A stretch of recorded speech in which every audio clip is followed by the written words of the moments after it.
Hello, I'm Tony Mesa with Tony Mesa Real Estate School. I'm doing a video today on what things you should do in order to pass your state exam. The first thing is focus on the material in class. There's a lot of material that we cover in the class. In the class, you should focus on understanding, not trying to memorize points, but rather understanding the material, right? Next, number two is read the book.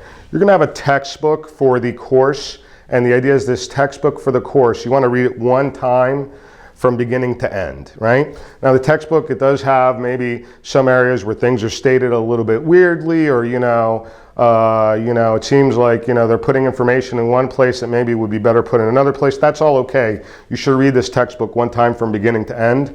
I recommend that you read it one time from beginning to end. Don't read it from beginning to end 5 times. That's not going to be the best use of your time. Do all the questions. At the end, in the textbook that we use, at the end of each chapter, you're going to have maybe 20 questions. It could be 25, a different number of questions at the end of each chapter, and you want to do all those questions. Now, how do you do those questions? You don't go do question number 1 and then look at your answer key, and then the question number 2 and look at your answer key. Why don't you do it that way? You don't do it that way because number 1, what happens is, when you look at number 1, the answer, whether or not you admit it to yourself, you're looking at the answer for number 2 before you go to question number 2, right? And also, you just want to simulate real test taking, which is you do all the questions without having an idea what the answers are. You don't, when you go to take the state exam, they're not going to let you check answer choices, obviously, right? Okay, so you're just going to take the test. So when you finish taking the test at the end of a given chapter, then you check against the answer key. And the ones that you got wrong, what you want to do is then you want to go back to the material in that chapter and figure out why it is that you got it wrong. When you figure out for yourself why you goofed up a question, maybe it was a lack of understanding, maybe it was you read the question too quickly, then that's a mistake you're not going to make on the state exam, okay? Now, we're going to see that there are questions at the end of each chapter in the textbook, but there are also 100 questions at the end of the book. Those will come later. I'll tell you to do those later in the process. So you're doing all the questions at the end of the chapters as you read each chapter in the book. Then you're going to come in for our cram, right? Our cram is an intensive 2-day, Saturday and Sunday, 9 to 6, intensive review for the state exam, right? You're going to read the cram outline. Now, notice I have here, read the cram outline 3 times. So the idea is that the cram is the material that's covered in the course, but it's put in more of an outline form, right? So it's less pages than the textbook.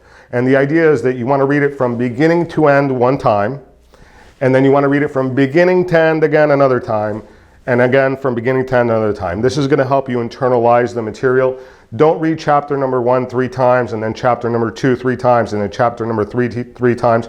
Again, there are studies on this about spaced memorization. So what happens is you want to read it from beginning to end one time, and then come back to it and read it from beginning to end a second time. Now, I recommend that when you finish the second time around reading the cram from beginning to end, that's when you do the 100-question test at the end of the textbook, okay? And then, because that's going to give you an idea of where you are for purposes of the state exam. What I would say to you, if you score an 85 or higher, you're in a fairly good position for the state exam. If you score less than an 85, you've got some more studying to do, okay? When you do that 100-question test at the end of the book, take the whole test like an exam. Give yourself 3.5 hours, which is what you're going to have on the state exam, and take your time and sit down and do it like the test. Don't do 20 questions and then the next day do 30 questions. No, sit down and take 100 questions at once because you're simulating the state exam, right? Then grade yourself. And then a combination of the cram outline, right, and the textbook, the ones you got wrong, figure out why you got them wrong, right? And obviously then if there are just questions that you get wrong and you just can't figure out why you got them wrong, that's what I'm here for, to discuss those with you and make sure you have a good understanding of them. Next, read the cram then the 3rd time from beginning to end. Also, in the cram outline, in addition to the fact that it's an outline, and things have already been put in a concise format, there are also things in there that are key points, right? And you want to go through those key points a few more times some people that have problems with memorization, what they do is they go buy some flashcards and they take those key points and they put them on flashcards so they could review them. Writing it down will help you with the memorization, and then also reviewing it will help you with the memorization. All right, now what about point number 8 here? You want to apply early for your state exam. It is better if you apply early, and by apply, you're applying on the DBPR website. I have another video on the application process that you guys can watch.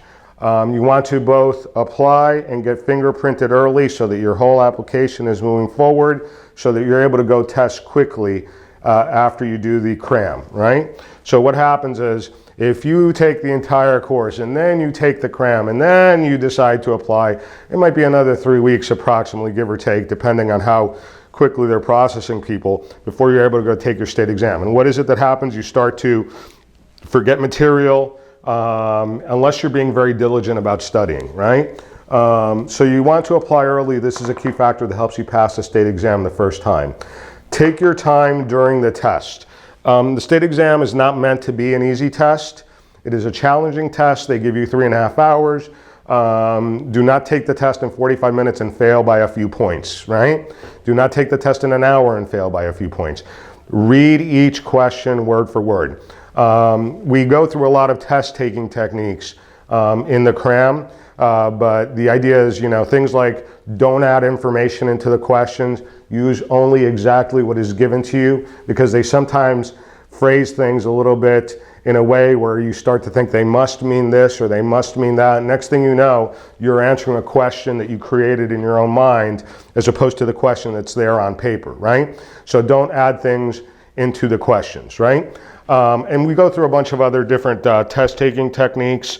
Again, the key thing is take your time during the test. They give you 3.5 hours. It's not meant to be an easy test. Here's what they found. You need a 75 to pass the state exam.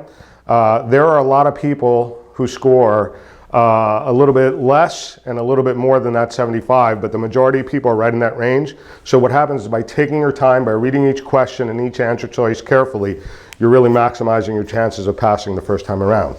Now, number 10 here is what happens if you don't pass it the first time? You want to retest quickly. Right now, basically, they're telling you, wait 24 hours, call Pearson VUE again, and reschedule your test.